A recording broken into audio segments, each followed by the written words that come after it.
Mama, aku ingin mengenakan pakaian, Sepatu, aku ingin mengenakan sepatu. Jiao Jiao sudah manja sejak lahir. Dia tidak bisa mengenakan pakaian sendiri. Selalu meminta ibu untuk membantunya mengenakan pakaian. Bahkan sepatu juga harus dipakaikan. Hal-hal yang bisa dia lakukan sendiri. Jangan selalu memanggil mama. Aduh, sudah waktunya makan. Jangan makan camilan. Saya tidak kok. Saat makan, Jiao Jiao juga pemilih makanan. Ini tidak mau dimakan, itu tidak mau dimakan. Selalu ingin ibu yang memberinya makan. Sepatu yang baru dipakai langsung ditendangnya. Ibu bilang dia selalu manja sejak kecil. Bagaimana jika dia sudah besar nanti? Ternyata Jiao Jiao bilang dia sudah besar. Apakah dia bisa kembali kecil lagi? Setelah itu, dia diam-diam memberi daging ikan kepada kucing kecil. Memberikan tulang kepada anjing kecil.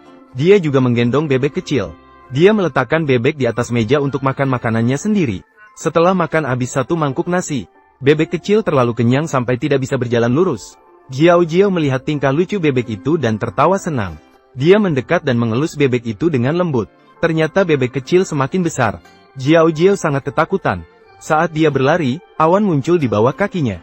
Akhirnya berubah menjadi balon udara dan membawanya ke langit. Jiao Jiao sangat senang bermain. Seiring dengan balon udara pecah satu persatu, Jiao Jiao juga datang ke dunia baru. Kumbang di bawah melihatnya. Segera memicu alarm di tubuhnya. Memberitahu capung untuk datang menyelamatkannya. Capung dengan cepat terbang ke samping Jiao Jiao dan menyelamatkannya. Kemudian membawanya berkeliling di antara semak-semak bunga. Kupu-kupu segera berteriak-teriak ketika melihatnya. Lucu sekali, kocak sekali, dan cantik sekali. Datanglah seorang gadis kecil yang sangat kecil. Akhirnya, capung membawanya ke sebuah gedung tinggi. Semua orang juga mengadakan pesta penyambutan untuk Jiao Jiao. Setelah makan, Jiao Jiao datang ke teater besar naik ke pik. Jin Longxi pertama kali menyanyikan lagu Selamat Datang, memberitahu semua orang berita baik. Pertunjukan berikutnya, mari kita sambut tamu kecil Jiao Jiao dari jauh. Untuk menari bersama kakak kepik kita. Bersamaan dengan musik yang dimulai, kakak kepik menampilkan tarian yang telah dilatih selama 2,5 tahun. Kemudian Jiao Jiao tampil bersinar, menampilkan tarian eksotis.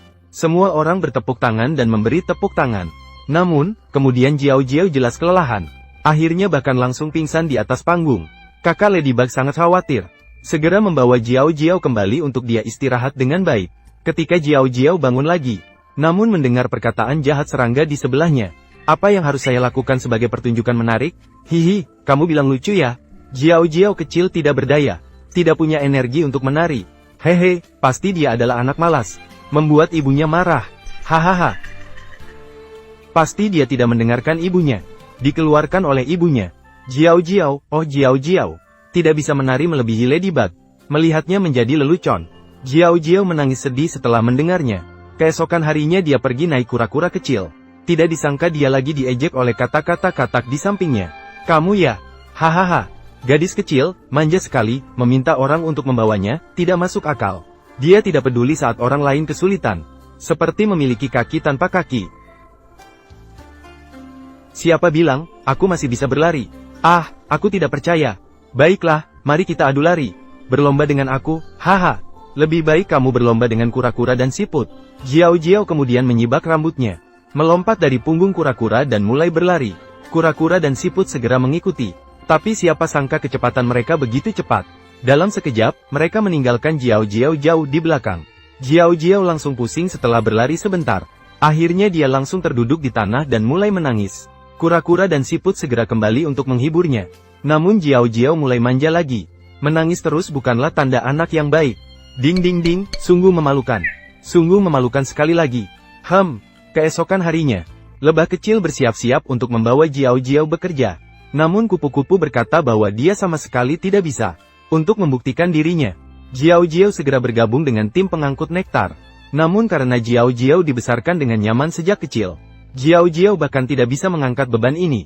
Lebah kecil menjadi gelisah dan harus turun tangan sendiri. Tidak lama kemudian, Jiao Jiao menjadi malu. Dia bahkan tidak sengaja jatuh dari tempat tinggi. Untungnya ada jaring laba-laba menangkapnya. Namun, ember nektar itu masih terbalik olehnya. Saat itu, angin kencang mulai bertiup. Lebah kecil meminta dia segera membawa ember nektar kembali. Namun karena angin kencang, Jiao Jiao kesulitan berjalan sambil membawa ember nektar. Dia malah menendang ember nektar itu. Namun angin kembali mengembalikannya. Dia berlari ke arah Jiao Jiao. Jiao Jiao sangat ketakutan dan terus-menerus memanggil ibu di mulutnya. Kemudian dia jatuh ke dalam pusaran. Ternyata semua ini hanyalah mimpi. Jiao Jiao yang masih terkejut bangkit berdiri. Melihat kakinya yang telanjang, dia ingin memanggil ibunya. Namun dia teringat pengalaman dalam mimpi. Maka dia mulai belajar cara mengenakan sepatu sendiri. Bahkan kebiasaan pemilih makanan pun berubah.